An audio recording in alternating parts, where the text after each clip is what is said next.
आपने कई जगह न्यूज में या फिर किसी वीडियो में रेड टैपिज्म के बारे में जरूर ही सुना होगा। तो आज की इस वीडियो में हम लोग रेड टैपिज्म के बारे में जानेंगे कि ये क्या होता है, इसके कॉन्सिक्वेंसेस क्या क्या हैं और इसको रिड्यूस करने के क्या क्या मेजर्स लिए जा सकते हैं। रेड टैपिज्म का मतलब किसी भी प्रोसेस को पूरा करने के लिए किसी भी डिसीजन मेकिंग में ब्यूरोक्रेटिक या किसी भी लेवल पे एक्सेसिव रेगुलेशन और बहुत ही ज्यादा रिजिड कॉन्फर्मिटी हो और वो सारे फॉर्मल रूल्स किसी के एक्शन को हिंडर कर पूरे प्रोसेस को बहुत ही ज्यादा स्लो कर देते हैं। साथ ही उन सारे फॉर्मेलिटीज को रिडंडेंट कंसिडर किया जाता है जिसकी रिक्वायरमेंट नहीं है, फिर भी वो रूल्स फॉलो करने अभी तक मैंडेटरी हैं। अदर वर्ड में कहीं भी वो बहुत सारे बर्डनसम रूल्स जो कोई भी वैल्यू ऐड नहीं करते। इसमें unnecessary paper work, licence obtain करना, मल्टीपल पीपल और कमिटी से अप्रूवल लेना और कई वेरियस लो लेवल रूल्स जो किसी प्रोसेस को स्लो करते हैं, ये सभी इंक्लूडेड होते हैं। और साथ ही कुछ ऐसे प्रोसेस हैं जिनका सच में कुछ इम्पोर्टेंस है, पर वहीं कई जगह कुछ फालतू के प्रोसेस आते हैं जिनकी अभी 20th सेंचुरी में कोई इम्पोर्टेंस नहीं है और इन सभी को रेड टैपिज्म बोलते हैं। तो अब रेड टैपिज्म के कॉन्सिक्वेंसेस जान लेते हैं। First, citizen satisfaction.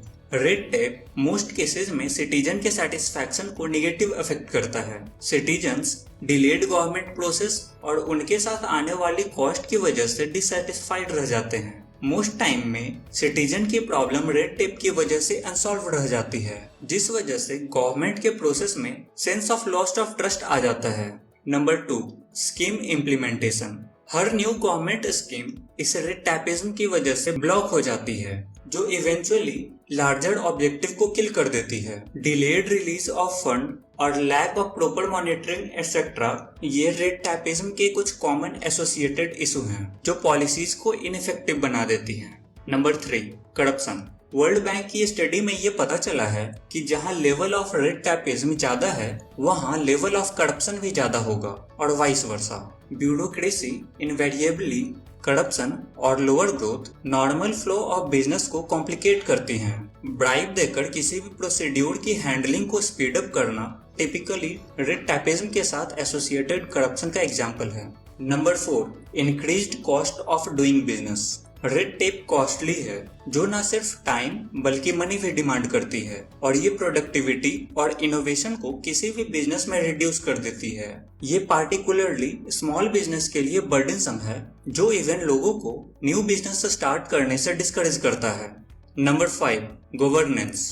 Red tapism की वजह से कॉन्ट्रैक्ट्स की वेरिएबल इन्फोर्समेंट और delayed administration at last justice को भी डिले कर देती है, स्पेशली पुअर पीपल के लिए। रेड टेप की रिक्वायरमेंट बर्डन कई लोगों को उनके राइट्स को एंजॉय करने से प्रिवेंट करती है, जो डिलेड गवर्नेंस और delayed distribution of welfare measures का बाय प्रोडक्ट है। एग्जाम्पल में जैसे कि डिलेड वेज पेमेंट्स जो मनरेगा में मिलता है वो पुअर लोगों की टाइमली बेनिफिट्स को इम्पैक्ट करता है। तो इस रेड टैपिज्म को रिड्यूस करने के कुछ मेजर्स भी हैं, जैसे कि number 1, reforming laws. Administrative burden को रिड्यूस करना गुड लॉ मेकिंग में एक फर्स्ट स्टेप है। इसका मेन ऑब्जेक्टिव एडमिनिस्ट्रेटिव कल्चर को ज्यादा रिस्पॉन्सिबल और सर्विस ओरिएंटेड बनाना है। एग्जाम्पल में इंसॉल्वेंसी और बैंकरप्सी कोड रेड टैपिज्म को रिड्यूस करने में हेल्प करती है, जिस वजह से किसी भी बिजनेस यूनिट को इंसॉल्वेंट डिक्लेयर करने में अब कोई प्रॉब्लम नहीं आती और ओवरऑल बिजनेस सेंटिमेंट्स को इनहेंस करती है।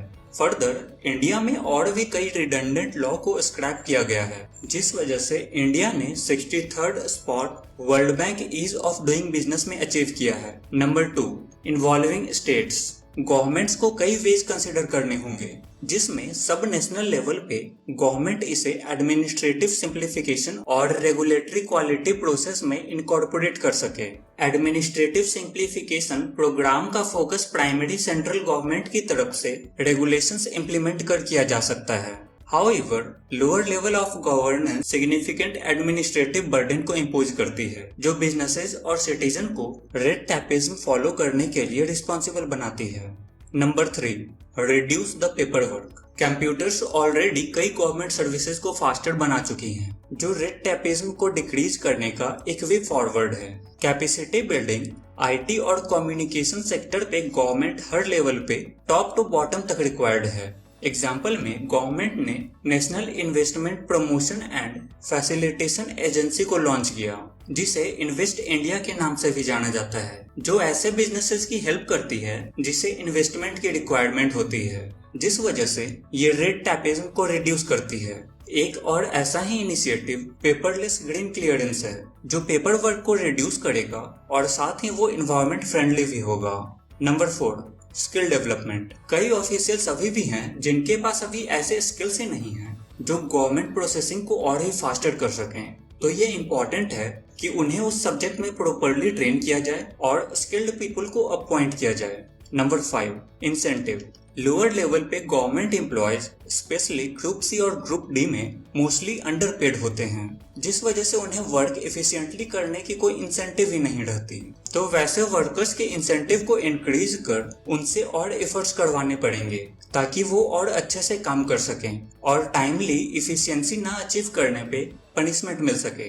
तो at last red tapism good governance और कंट्री के इकोनॉमिक्स प्रोग्रेस को हिंडर करता है, जो करप्शन और इनएफिशिएंसी के कल्चर को हार्नेस करता है। इसलिए रूल्स एंड रेगुलेशंस को सिंपल बनाने के लिए और डिलेज को गवर्नमेंट वर्क कल्चर से रिड्यूस करने के लिए अच्छी स्ट्रिक्ट रेगुलेशंस बनाना जरूरी है, जिस वजह से रेड टैपिज्म और भी ज्यादा कम हो सके। तो फिर मिलते हैं ऐसे ही इंफॉर्मेटिव वीडियो के साथ। तब तक के लिए टेक केयर।